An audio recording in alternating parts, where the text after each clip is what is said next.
All right, so my name is Oscar Londoño. I'm the special projects editor of the Journal, And I'm Elaine Staley, the colloquy editor for the Journal. and we're really excited to have this event. As a law student, I think it's important to bring these conversations into this space. And so I'm really excited to have these speakers. Elaine and I hand-selected each and every single one of them. We think their work, their scholarship, their art is profoundly important and should be brought and elevated into these spaces. And so we're really, really excited. We hope you are too. We're at capacity, which is awesome. So maybe, yeah? Cool. And in terms of format, just so you know, it's going to be 7 individual talks, followed by a conversation, and then followed by a Q&A. That's cool, right? And I'll leave it to Elaine to say the rest. So before we start, we just want to thank a few people and organizations that are involved.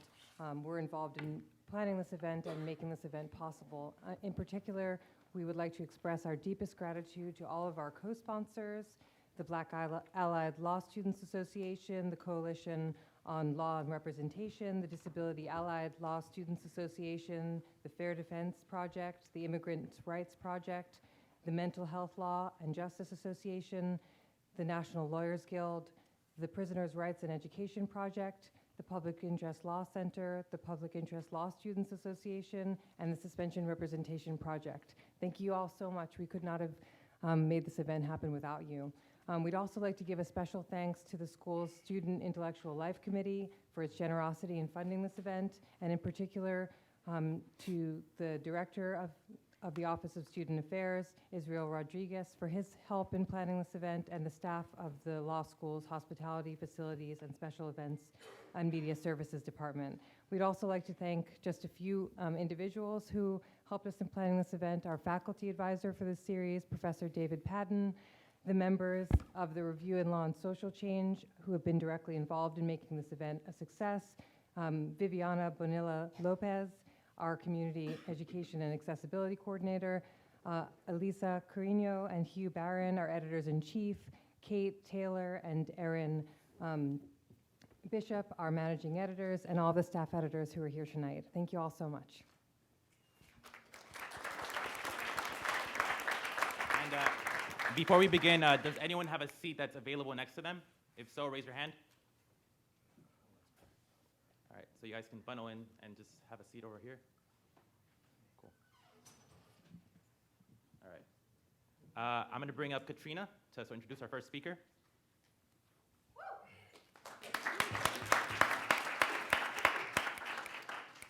Our first speaker of the evening will be Dr. Joshua Bennett.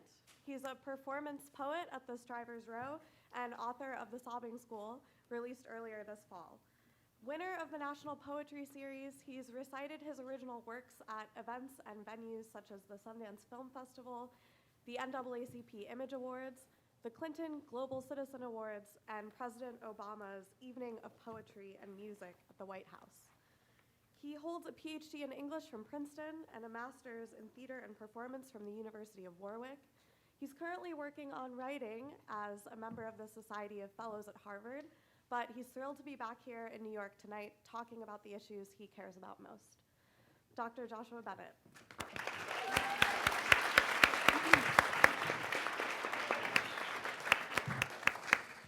How y'all doing? I'm socially awkward. I need a little bit more energy than that. How y'all doing? You good? Okay.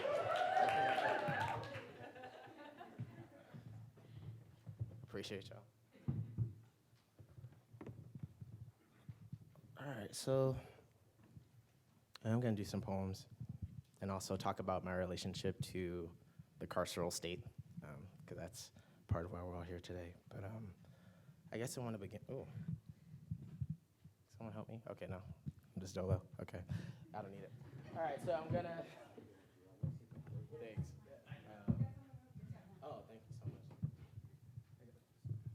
Are we good? Okay. It's a collaborative effort.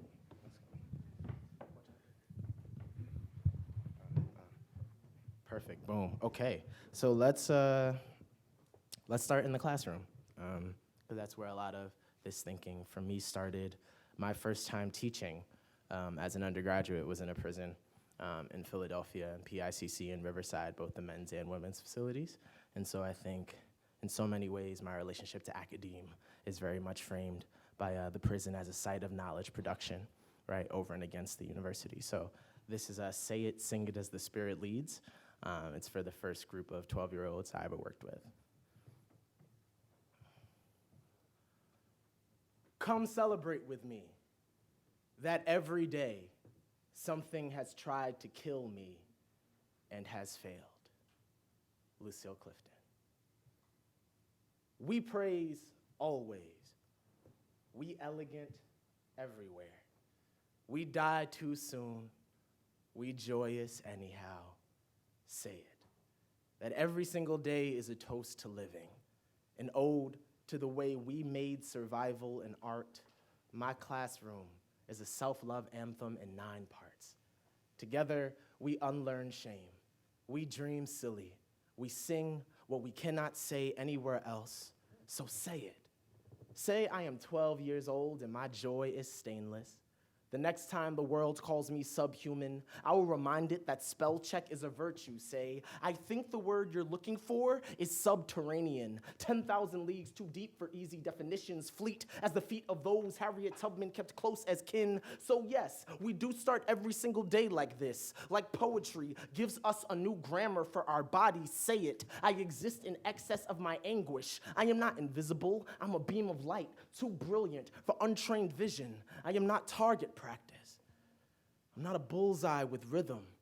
This breath is no illegal substance, so sing it, a ballad for the youngest son, how he survives beat cops that see Caesars and sees up, scream, freeze, hands up to chain his flame, praise the lyric name, Quavanjane, Latavia, DeBrickashaw, Devante, how they make the mouth a musician. Sing it when you're a 7th grader in Philly and they try to turn your middle school into a ghost town. May your voice be atmospheres imploding. Sing it with conviction. Say, I'm an Illadelph lyricist, metaphors Everest. Anybody hating on my halo is irrelevant. I flow like Baldwin, Clifton, Gwendolyn, Zora, Langston, Cullen, Ellison, the authors that offer a glimpse of what heaven is. Say it, say we fly as zeppelins, heavens high at our heaviest, dignified, even when strangers try to make this beauty a burden. Say no one will make my beauty a burden. Say no.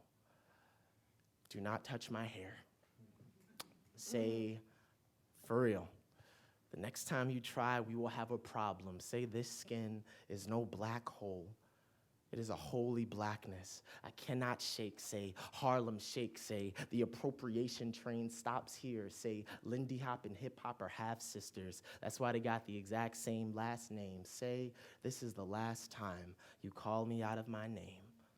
The last time you call me anything other than what I claimed for myself. When I woke up this morning, say no one will co-opt our mourning. We will honor the dead, praise what they left behind. No one can make us afraid of being alive. My people stay liver than live.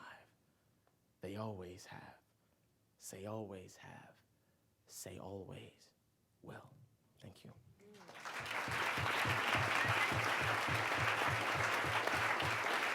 Thank you. So my first book came out at the end of September. It's The Sobbing. So, right? It feels, that's how I feel every day. I'm like, oh, it's lit. I got a book. But I don't know. I mean, I think much of this book was written after August 9th, 2014, when Mike Brown was killed, in part because I think that represented a kind of existential sea change for me. I was at Princeton, I was working on my dissertation, and I think seeing the live stream from Ferguson, it all felt pointless. That I felt like I was sitting here working on this grand literary theory, and it just didn't matter. And I felt like the kind of safety and security I thought my degree could bring to myself, but also people in my family, in my community, I realized that that was sort of, not just a myth, but that very idea depended on kinds of violence that were obscured from view every day. And so this poem, The Odyssey, which is for Renisha McBride, is very much tied to that period in my life, but also thinking about the violence of the police state as explicitly gendered in certain ways, and particularly how state violence, in its most spectacular forms, is always gendered masculine, right? That even the language often around sort of police killings is always about black boys and men, when these other forms of state violence, children that are taken away from their mothers, et cetera, is like just sort of not talked about and put off to the side, but also women like Corinne Gaines and Renisha McBride who lose their lives and whose names are not always held up with the same sort of strength and consistency that we see for men and boys. So this is for Renisha. It's an elegy for her called The Odyssey. When yet another one of your kin falls, you question God's wingspan, the architecture of mercy. It is Friday morning, and despair is the only law left intact. No one knows how to stop the bleeding. This many black bodies deep, the synonymy between ropes and gunfire is lost on no one you assume. You assumed, brother, that this was your solitary cross, the only anguish your daughter might actually be spared. The bullseye, its glare, this hunt you know better than any other algorithm, subtraction by bullet, our daily negation, how ageless it is, the laughter too, yes, the grisly surprise of every birthday past the age of 18, the music we have yet to invent for mourning this specific Detroit wails in the wake of a shotgun blast, and you do not know how to write what you can't imagine the end of. Why don't we grieve for women, for girls, the same way we do our men, our vanishing boys? Perhaps it is this body, ever mutable in its danger, always shifting between target and terror, that demands too much recognition. This history of sons swinging and drowned and cut up and caged that elides revision, leaves no space for other grief. Genuflected by disbelief, you spend entire nights alone, folded into the shape of a mouth, cursing the limits of strength.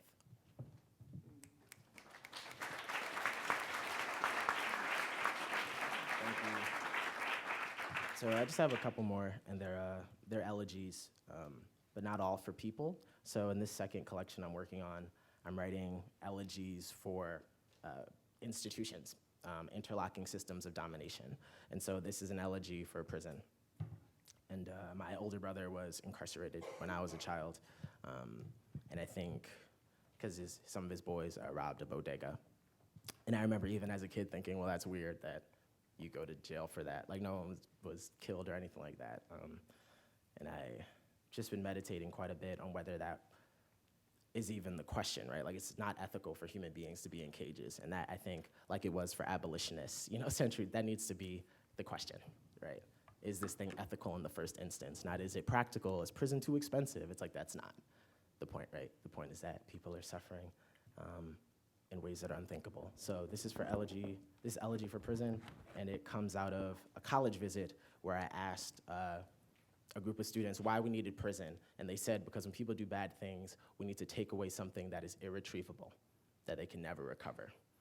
So this poem came out of that illuminating experience. Elegy for prison. Without fail, at least one of my students replies, "But what will we do with all the murderers?"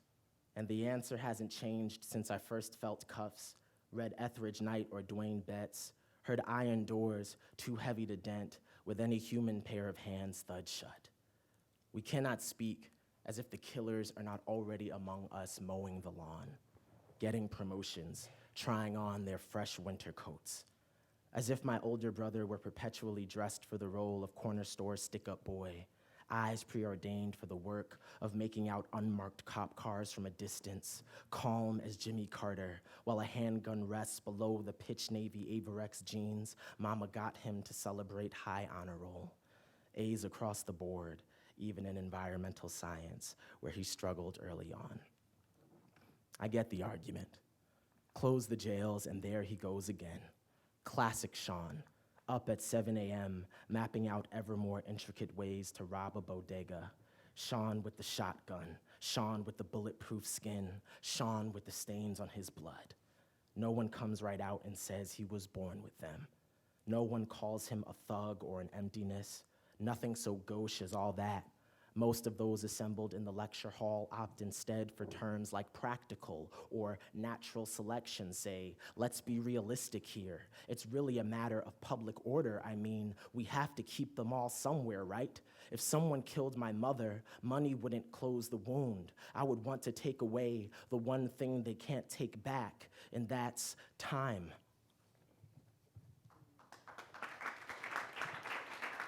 Thank y'all.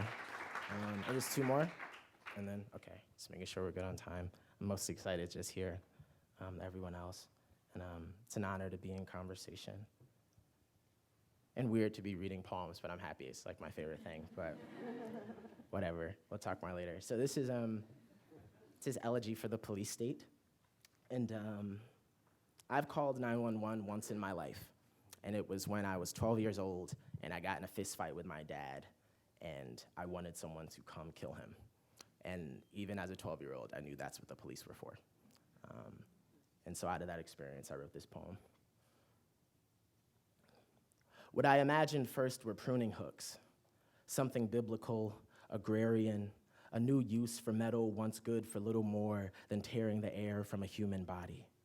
Then a gesture towards the speculative, improbable overdue machines, teleportation pads and 12-speed hover bikes, lightsabers that can't kill but make you feel warm and amorphous upon contact, like good ramen or when you find someone else's money on the floor. The exercise grew unwieldy, so I gave my energies over to more practical matters. Who to call when you get robbed or hit with a bat? Who else to feed the dogs of entropy and personal choice, the price we pay to live decent, which is to say, far from the stench of the dead and the dying interlocked, unintelligible with all that gold in their mouths. Here's a story. Once, freshly cast by my old man to the hotel room wall, throat now full of my own unoriginal blood, I knew I needed my father dead, assumed the quickest route would be to call the law. 12 years old, and already this kind of contract killer. I took my cue from scenes at school, black wands buzzing before each child, marking us ready for class or cuffs, no middle ground to be found, really. What I have since heard called a pipeline, more of a smooth continuum from hold to hold, everywhere batons and threats of premature interment, everywhere taupe walls like the ones in jail, and someone's grandbaby, pummeled raw. Thank you. All right, so this last poem is, it began as an elegy for VonDerrit Myers, who was killed only days after Mike Brown, and his mother, Sarita Myers, wrote me a Facebook message a couple months ago when she saw that the poem had been published, and it's on YouTube now. But she said she wanted to thank me because she spent so much time defending her son after his death. And I think for me, that was a moment of reckoning, because I think, especially for writers, it's easy to forget that these are people. I think for everyone, it's easy to forget that these are people, and you're watching people die on camera. And it's part of why I don't circulate videos of black people being killed. One, because it creates ad revenue. So there's this very profound sort of neoliberal impulse to just circulate these films in order to get clicks and money off of Black death. But also because I think it becomes another way to flatten Black life through Black death. It becomes a mechanism to say, no one has really died. That person was dead already, so nothing you're seeing should trouble you. So this is Still Life with Black Death. And what's the last thing I should say? Oh, I come from a line of preachers, and I was gonna be a preacher, but I feel like I had a wild faith crisis while I was in ministerial, this is on camera, but whatever. Okay, while I was in ministerial training, and a lot of it had to do with Black people dying, and I realized that a certain kind of conservative theology that I was being trained in couldn't fit the world that I was living in. It couldn't fit the idea of a sovereign that was supposed to love everyone and protect us if we know that we live in the afterlife of slavery, which is what the carceral state is. And so this is a poem from VonDerrit Myers, but for the countless and unnamed slain.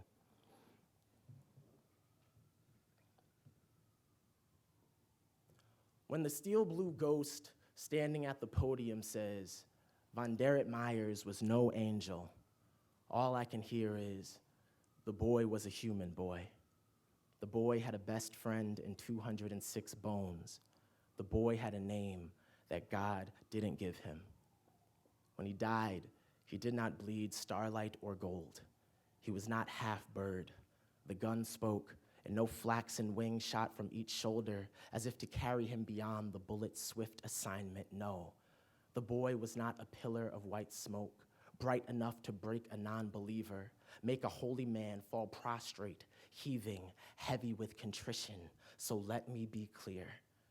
They are simply running out of ways to shame our dead. How else to say that they are guilty and yet unburied? How else to erase him if they cannot lay claim to the sky, feign omnipotence, take aim at the boy just one more time while everyone watches too? So when I say I do not believe in hell, but there are nonetheless men, dead and living, I often wish hell upon, understand, I am first a historian of suffering. That James Baldwin sang The Fire Next Time in 1963, and we are living in the wake of his impossible love. I, too, dream of such heat, pray for flame with the diligence of a saint, scarlet tongues of light, sharp enough to cut bone and soul just the same. My parents praise a vengeful God. Son of all three, what else did I inherit but that commitment to the scales? The killer woke up today, probably ate scrambled eggs for breakfast, brushed his teeth 3 times or fewer, walked in soft slippers through the living room today, checked the mail while a child decomposed underground, held still beneath the bloodless weight of the law. I yearn for nothing if not equilibrium, a means to honor how my elders taught me to pray, Lord, if you be at all, be a blade.